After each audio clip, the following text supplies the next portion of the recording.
ఆధ్వర్యంలో ధర్నా నిర్వహించారు. గత ప్రభుత్వంలో 1000 మందికి పైగా ఇంటి పట్టాలు మంజూరు చేసిన స్థలాలను లబ్ధిదారులకు చూపలేదని సర్వే నంబర్ 1022 ప్రకారం ఎన్నికల ముందు 100 పైగా పట్టాలు మంజూరు చేసిన వైసీపీ ప్రభుత్వంపై ఆవేదన వ్యక్తం చేశారు.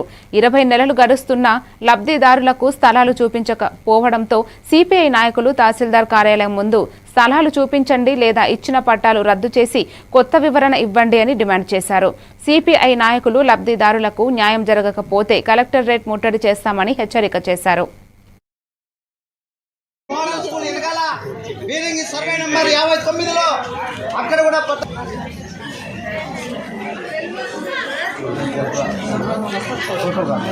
వచ్చి మన పట్టాలు సాధించుకునేంత వరకు కూడా మీరందరూ కూడా ఆందోళన కార్యక్రమాల్లో పాల్గొనాలని చెప్పేసి కూడా మీకందరికీ విజ్ఞప్తి చేస్తా ఉన్నాం.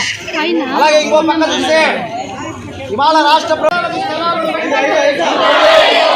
గత ప్రభుత్వ హయాంలో ఇచ్చిన పట్టాలకు స్థలాలను వెంటనే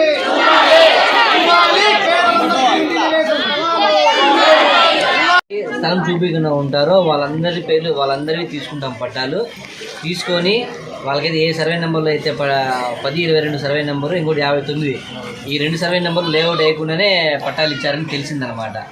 ఎవరైతే ఈ విధంగా అన్యాయం జరిగి ఉంటుందో వాళ్ళ పేర్లు వాళ్ళ పట్టాలన్నీ తీసుకొని ఈ గౌరవ జిల్లా కలెక్టర్ గారికి రిపోర్ట్ పంపించి త్వరలోనే మేము మీకు న్యాయం చేస్తామని